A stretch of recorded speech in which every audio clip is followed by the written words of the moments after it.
Hello everyone. তো ভিডিওর শুরুতে তোমরা অনেকগুলো শর্ট দেখে নিলে। তো শর্টটা ছিল বাহিন রাজবাড়িতে। তো আজকে আমরা যাচ্ছি দিদি জামাইবাবু সবাই মিলে বাহিন রাজবাড়িতে ঘোরার জন্য। আমি গেছি অনেকবার, বাট ওরা কোনোদিনও যায়নি, ওদের ফার্স্ট টাইম।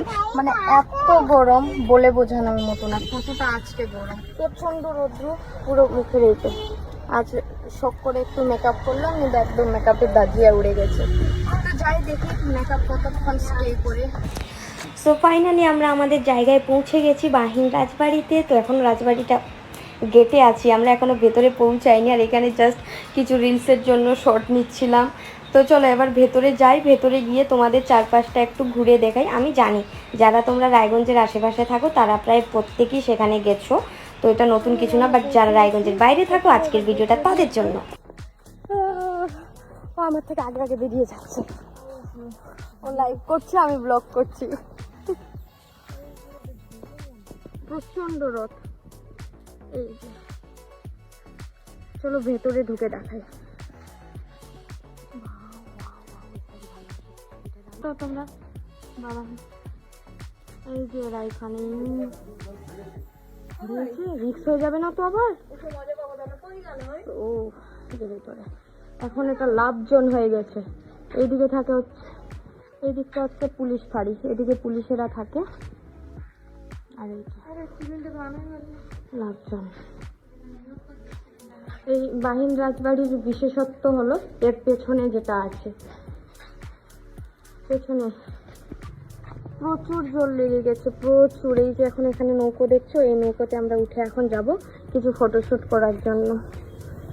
এই যে এখন যে শর্টগুলো দেখতে পাচ্ছ এগুলো ছিল রিলসের জন্য। তো এত সুন্দর একটা জায়গায় গেছি, তো রিলস তো অবশ্যই করব। আর তোমরা হয়তো আমাকে এই টাইপের ভাইব্রেন্ট কালারে খুবই কম দেখেছো, কারণ আমি সবসময় লাইট কালারটাই প্রেফার করি। বাট যেহেতু আজকে ফটোশ্যুট করব, এটা ভেবেই গেছিলাম কিছু রিলস শ্যুট করব, তো যেই কারণে এতটা মানে ভাইব্রেন্ট ডিপ একটা রেড শেড পরে গেছিলাম। সে যাচ্ছেই বলা যায়, আজ অনেক শখ করে মেকআপ করে বেরিয়েছি টিপ টিপ লাগিয়ে, কিন্তু আজকের দিনে এত বেশি গরম, এই যে এত বেশি গরম, মানে পুরো ফেস তো অলরেডি মানে বেস মেকআপটা পুরো কালো হয়ে গেছে, শুধু এই হাইলাইটার ব্লাশটা একটু বাঁচিয়ে রেখেছে মেকআপটাকে। আমি এখানে অনেকবারই গেছি, ঠিক আছে, অনেকবার রিলস শ্যুট করেছি, বাট আজকে ফ্যামিলির সাথে গেলাম, গিয়ে অনেকটা ভালো লেগেছে। আর মানে সেই আজকে লোক খুবই কম ছিল, মানে যখনই যাই কিনা আমরা অনেক বেশি লোকজন থাকে, তো কেমন একটা যেন আনকমফোর্টেবল লাগে, ঠিকঠাকভাবে ফটোস তুলতে পারি না, রিলস করতে পারি না। বাট আজকে একদম ফাঁকা ছিল, কারণ টাইমটা ছিল ঠিক দুপুর 1টা, আর দুপুর 1টার দিকে তো বুঝতেই পারছো ভীষণই গরম। আর হ্যাঁ, আমি সত্যি বলছি, আমি একটুতেই খুব খুশি হয়ে যাই।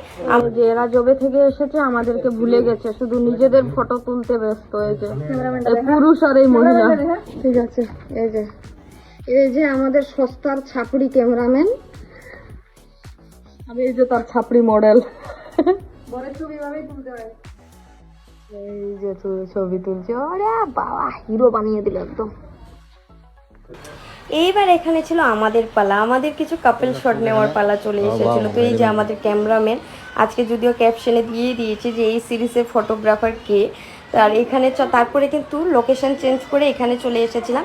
এখানে একটা রিলসের জন্য প্রিপারেশন নিচ্ছিলাম, বাট রিলসটা ভালো করতে পারিনি, বাট চেষ্টা করবো ঠিকঠাকভাবে এডিট করে সেটা 2-1 দিন পরেই দেওয়ার। ব্লগের পরেই কিন্তু রিলসটা আসবে। মেকআপের অবস্থা এত বেশি গরম ছিল, আমরা বেরিয়ে গেছি। প্রচণ্ড গরম, ভেবেছিলাম নৌকায় উঠবো, কিছু ফটোশ্যুট করবো, বাট কোনোটাই হলো না, এত বেশি রোদ্রু আর অনেক বেশি রোদ, মানে ফ্রেম কেটে দিচ্ছে। তো এখন জাস্ট একটা গ্রুপ ফটো নিয়ে বেরিয়ে যাব। মানে এত রোদ, আমি কি ভিডিও শ্যুট করছি না করছি কোনোটাই দেখা যায় না।